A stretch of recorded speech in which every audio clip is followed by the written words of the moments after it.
Hey there everybody, it's Mark Crilly. I'm back with another How to Draw video. People have been requesting this one for quite some time. It's how to draw the same character at 3 different ages, as a baby, as a teen, and as a grown-up. And just to give you a little heads up, later on in the video I'm going to be telling you about a chance that you will have to visit a new website. It's called the Life Reimagined Project. You will be among the first people in the world to get a look at this thing. But more on that later. Let's go ahead and zoom in here, and I'm going to show you how to draw the face of a baby. Alright, now I'm going to be covering a huge amount of stuff in this video, and that's why I've given myself a little bit of a head start. But I think you can see how I got to this. This is a circle. You could trace around a cup or something. Don't get too hung up on, I can't draw a perfect circle. Go ahead and use something to help you if you need that. And then I've done 2 lines here right across the middle of the circle as guidelines to kind of help me place other facial features. A little tip here, to get the shape here and the size of the lower part of the face right, take a look at the distance between the bottom of the circle and just around here up the forehead. That distance is pretty much replicated down here, maybe a little less than that. So there's a little tip for that. And I'm going to go ahead and start getting the placement of the facial features. Every baby's face is going to be different, but it's the placement of the features that is fairly uniform from one face to the other. So notice these 2 lines here for where I'm going to be placing the eyes, where they fit into the circle, the distance they are from one another. You can see that they are considerably closer to the bottom of the circle than they are to the top. There's a certain distance there between the sides, and this distance between them, you have to focus on that as well. And then you can use the bottom of the circle as the perfect resting spot of the nose. Again, I could spend like a whole video just talking on how to draw the individual lines of the nose, but just as a pointer, keep in mind that when you're drawing a baby's nose, the bridge of the nose up here is almost not drawn at all. That's only happens as the person gets older that we start to draw those lines in more clearly. Notice the line for the mouth that I put in here, the distance that it is much closer to the nose than to the chin. And as I looked at photographs of babies' mouths, I noticed that actually a baby's mouth seems to have a different shape from a grown-up's mouth. It's kind of, I think that baby fat is sort of pushing in on the lips and causing the mouth to pucker a little bit. And so you end up with this sort of larger lower lip and sort of pushed in smaller upper lip. And, again, just looking at photographs of babies, that'll help you as in guidance of drawing a baby's mouth. But there can be a second line down here, just below the lower lip. One important thing here is to get the suggestion of a double chin. We all know about, baby fat, and of course that it creates this shape down here, sort of the shape of a letter U almost. That kind of stuff is very important. You don't want your drawing of a baby to just look like a miniature adult. You really have to get the shape of the head right. And I'm going to go ahead and drop in the eyebrows. Notice that they are much closer to the eyes than they are to this line that we drew at the beginning. And also something to keep in mind is that the eyebrows of a baby tend to be very light. They only thicken up later in life, and so you don't want to get too carried away with drawing dark lines when you do the eyebrows of a baby. As for doing the irises themselves, I'm going to just do a light indication of them for now. Like I said, there's going to be a lot of time-lapse in this video, and that's when I'm going to get into doing the details. But in a way, I think it's best for you to think of this as an overview video and not think, oh, this is the way to draw a baby all the time. Oh, no, of course not. Every baby's going to look different. So it's probably best that I don't get too hung up on the details anyway. But let's go ahead and do the ears. Notice that they start near the top of the eyes. They come down to around where the nose is. As a guideline. And I think after I've got that in place, the last thing that I want to do is show you where the hairline goes. It's basically between these 2 points here. Just draw a line there, and that's going to show you where the hairline, begins at the top of the forehead. And beyond that, I think I probably should just go ahead and kick this into time-lapse to finish it off, but I will come back to give you some final pointers once I complete the illustration.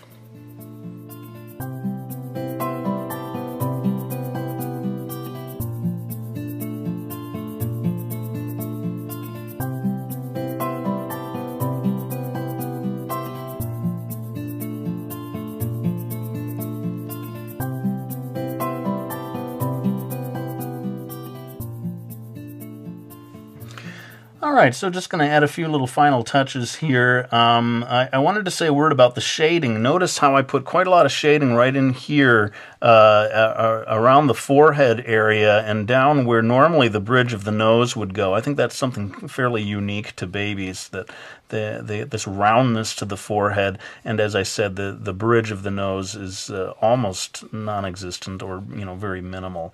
And then also a lot of shading down here by the cheeks will help give that sort of baby face, baby fat kind of look. But let's go ahead and move on to the next drawing, the teenage drawing of the face, and see what changes as we do that. Okay, so again, I've given myself a little head start here. We have that same circle with the two lines. Notice the shape of the face is a lot leaner now. We're not going to have that sort of U shape that we had before. But the mouth, it's fairly consistent, I find, always a little closer to the bottom of the circle than it is to the chin. And again, you're going to have to pay real close attention to the eyes, to the size, and to their placement. They're taking up considerably less space in terms of the inside of that circle than they used to. And of course, as we move to the adult, they grow even smaller. So as a basic rule of thumb, the larger the eyes, the more the character looks like a baby or a child. The smaller they are in proportion to the head, the more grown-up they look. So anyway, I'm going to go ahead and start adding a little more detail here to the eyes. One thing that I find is with a baby's face, you don't see so much of the upper eyelid. As the person grows older, then you get this second line above each eye to indicate the folding of the eyelid. Notice what happens to the eyebrows this time. They are maybe a little more of a distance away from the eyes, a little closer to that middle line there, that sort of horizontal line that we had. And you're always paying real close attention to the distance between the eye, the width of the eyebrows. You don't want them too wide, not too narrow. And as I always have to say, every face is different, so everyone has different shaped eyebrows and so forth. You can study photographs to figure out the style that you want to use for your character.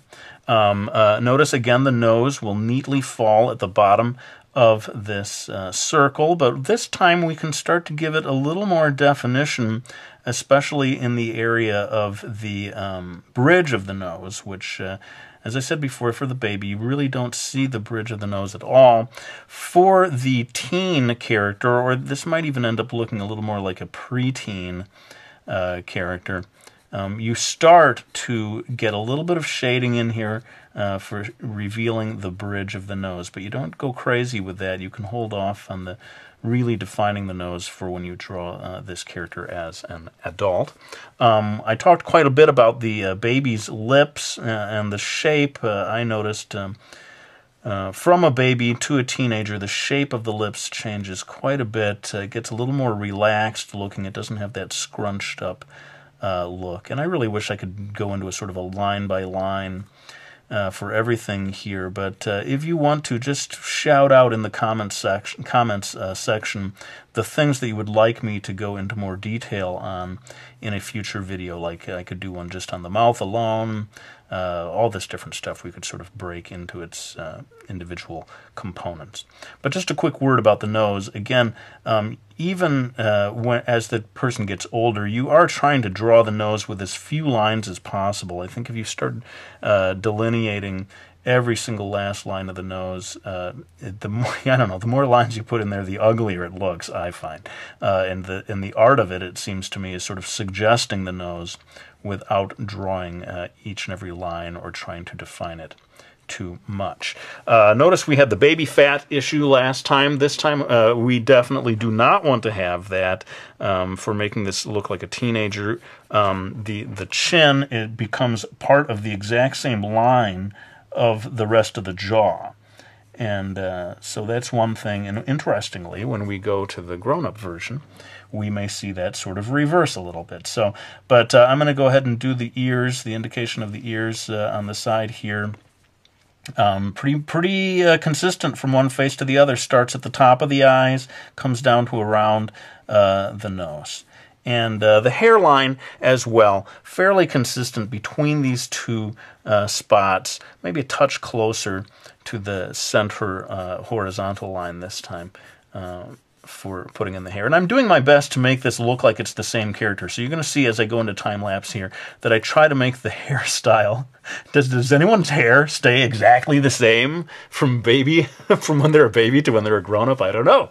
We're going to find out. But I'm going to try to draw this character as if she has the exact same hairstyle. But let's go ahead and kick it into time-lapse.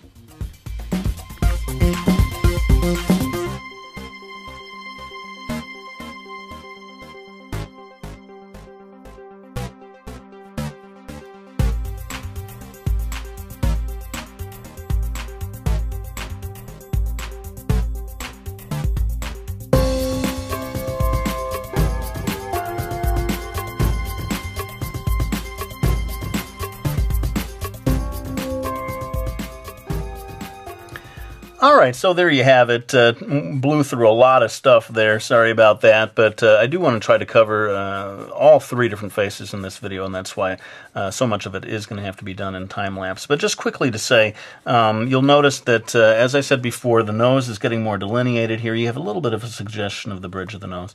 The eyes, I fear I got the eyes off a little, and my apologies there if one of these eyes is slightly lower than the other. Too late now. It's in the video. Oh well. Anyway, we're going to move on to the last part of the video. I'm going to draw the adult version of this same character, and you'll see which lines are most key in adding a bit of age and sort of changing the proportions of the face. Okay, so we're back again with the sort of pre-drawn lines of the circle with the two lines. We've got the shape of the jaw here. And notice, if you compare it to the teenage shape, that we've added a little weight, I guess, to her jaw, and it's coming down, maybe forming a little more of an angle at this age. And if you go back and study the placement of the eyes from the other two, these eyes are smaller in proportion to the rest of the circle. And it seems to me that they are a little closer to that middle line there compared to the other two.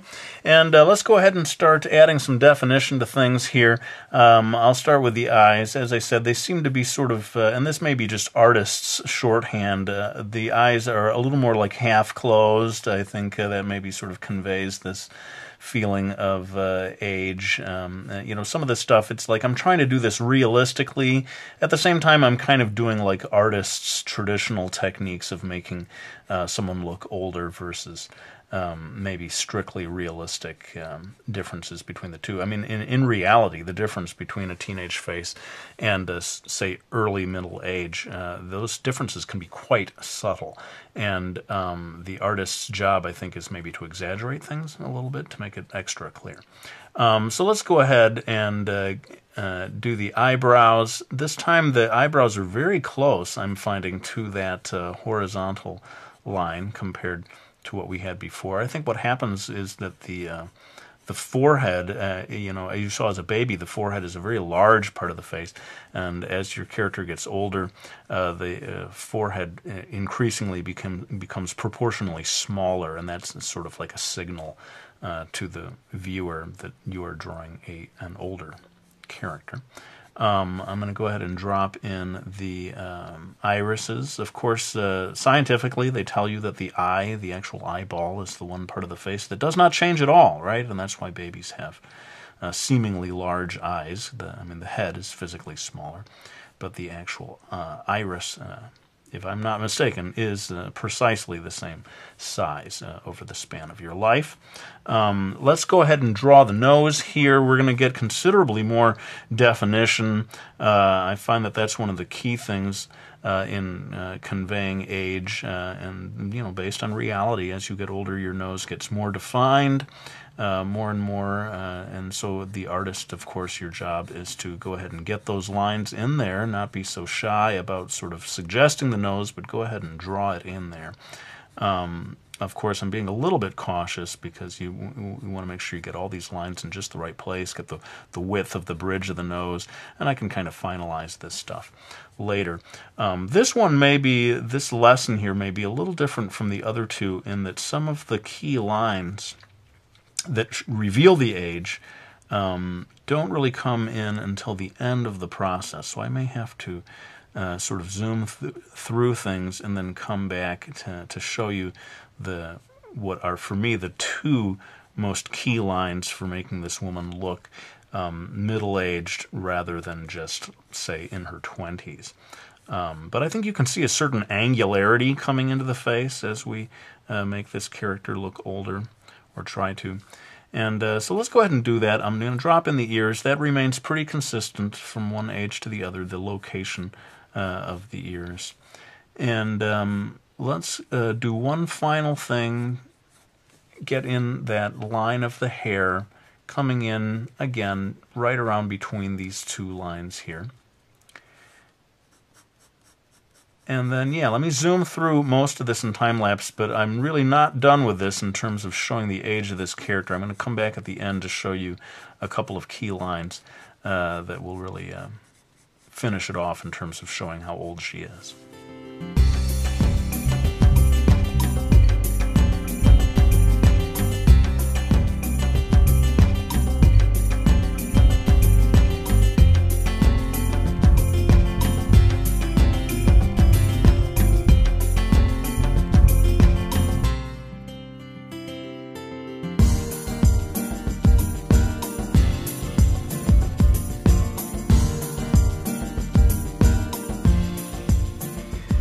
Alright, so as I promised, we're going to try to age this character further. I would say even at this stage, she looks like she's well into her 20s, noticeably older than the teenage version that we did before. But here's one of the keys. I think if we define the chin just a little bit more, I see cartoonists doing this a lot, just a hint of definition on the chin can go a long way towards aging your character. And, of course, wrinkles around the eyes are going to add some age, but you don't want to go, extreme with that. It's easy to get carried away. I would say just one or two slight indications of wrinkles around the eyes, the classic crow's feet. You add just a little bit of that on the sides, and your character will immediately begin to look more like a motherly character, let's say. So yeah, there you go. There's my advice on how to, or how to see the differences, I think you would have to say with this video, to see the differences between these different age groups. And then maybe in the future I can do a how-to video for each one of these and really take it step by step, line by line, and show you how to do it. Well, let's go ahead and pull things back and have some final words before I wind this video down. Alright, well, there you have it, my video showing the same character at 3 different points in her life. I hope you enjoyed that. And I want to tell you quickly about this website, lifereimaginedproject.org. It was put together by the AARP. I think it's a really cool idea for a website. What they're trying to do is create a space where mentors can come together with people who are looking for mentors. And it doesn't have to be just art. It could be almost any kind of skill that you're looking to acquire. Young people looking for mentors, also people more like my age in life. They want to acquire a new skill, or they want to get to that thing that they had always wanted to, but they never had time for it. And this website may help these people come together and share information. So go ahead and check that out. You would be among the first people in the world to see it, and I'm sure that they would love to get your feedback on it. But for now, I want to wind down my video the way I always do, by thanking people who have bought my books, Miki Falls, the graphic novel series, as well as Brody's Ghost, this new one, Scholastic Edition. edition available at book fairs right now. Very excited about that. But let's go ahead and lay down the pencil, as I always do. I want to thank you for watching my videos, for subscribing, for leaving comments. I really do appreciate your support. I hope you enjoyed this video, and I'll be back with another one real soon.